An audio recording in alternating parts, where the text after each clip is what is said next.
आणि यानंतरची बातमी महाराष्ट्राच्या राजकीय वर्तुळातून। बाळासाहेब ठाकरे असते तर त्यांनी नरेंद्र मोदींची गळाभेटच घेतली असती।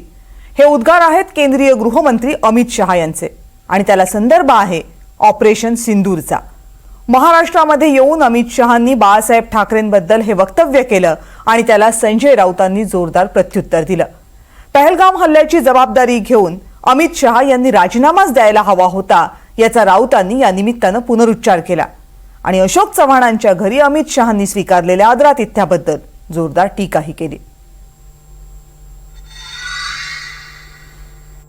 आज बाला साहब होते तो ऑपरेशन सिंदूर के लिए मोदी जी को गले लगा लेते। केंद्रीय गृहमंत्री अमित शहांचं हे वक्तव्य ठाकरेंच्या शिवसेनेला अजिबातच आवडलेलं दिसत नाहीये। केंद्रीय गृहमंत्री अमित शहा सोमवारी महाराष्ट्राच्या दौऱ्यावर होते। महाराष्ट्रामध्ये होणाऱ्या जाहीर सभांमध्ये अमित शहा, नरेंद्र मोदी अनेकदा बाळासाहेबांचा उल्लेख करतातच, याही वेळी केला। पण यावेळी अमित शहा यांच्या भाषणाला संदर्भ होता ऑपरेशन सिंदूरचा। भाइयों बहनों, जब ऑपरेशन सिंदूर के बाद मोदी जी ने निर्णय किया कि ये देश का मसला है, सारे देश के एमपीज, अलग अलग पार्टियों के एमपी मिलकर दुनिया के हर देश में जाकर पाकिस्तान का आतंकवादी चेहरा दुनिया के सामने बेनकाब करेंगे।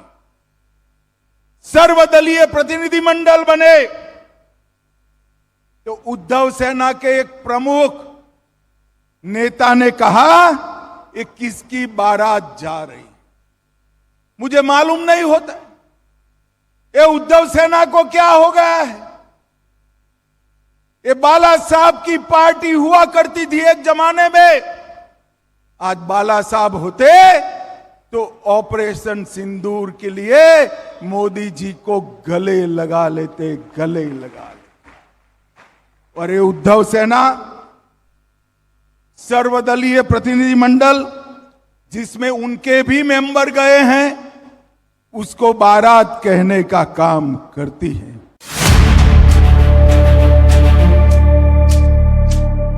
पहलगाम मध्ये दहशतवादी हल्ला झाला। धर्म विचारून 26 पर्यटकांना गोळ्या घातल्या गेल्या। त्यानंतर भारतानं ऑपरेशन सिंदूर राबवलं, ज्यामध्ये पाकिस्तानमधल्या 9 दहशतवादी तळांना नष्ट केलं गेलं। त्याचा परिणाम म्हणून भारत आणि पाकिस्तान सीमेवर 4 दिवस तणाव झाला। या तणावात सीमेवरील अनेकांचे प्राण गेले।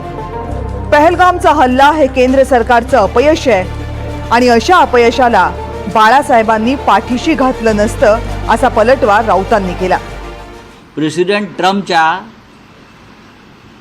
धमकीनं पाकिस्तान बरोबरच्या युद्धातून माघार घेतली आणि तुम्ही आता ऑपरेशन सिंदूरचं राजकारण करताय।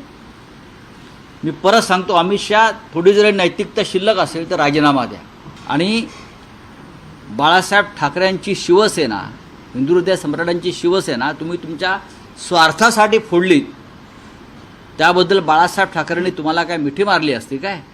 हा तुम्ही बाळासाहेब ठाकरेंचा अपमान करताय मिस्टर अमित शहा।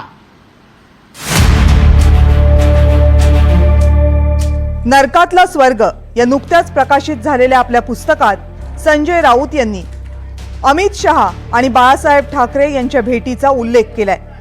अमित शहांचं राजकीय करिअर बाळासाहेबांमुळेच वाचलं असंही म्हटलंय।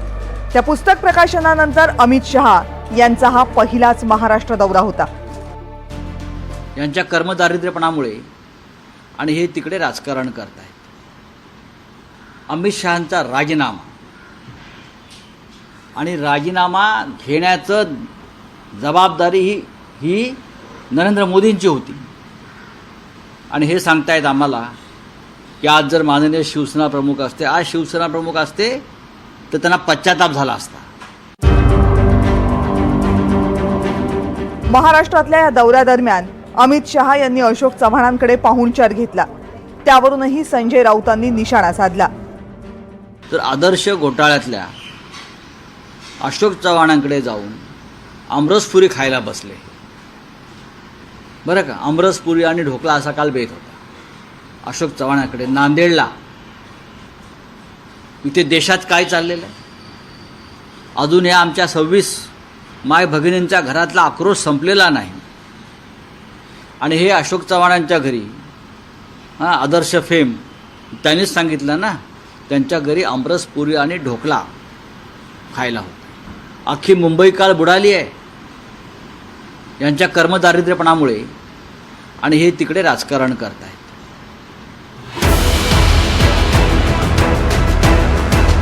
मुंबई महानगरपालिकेच्या निवडणुका आता लवकरच लागतील. शिवसेना ठाकरे गटाला मुंबई महानगरपालिकेपासून दूर ठेवणं हे भाजपचं सध्याचं जवळचं राजकीय उद्दिष्ट असणार आहे.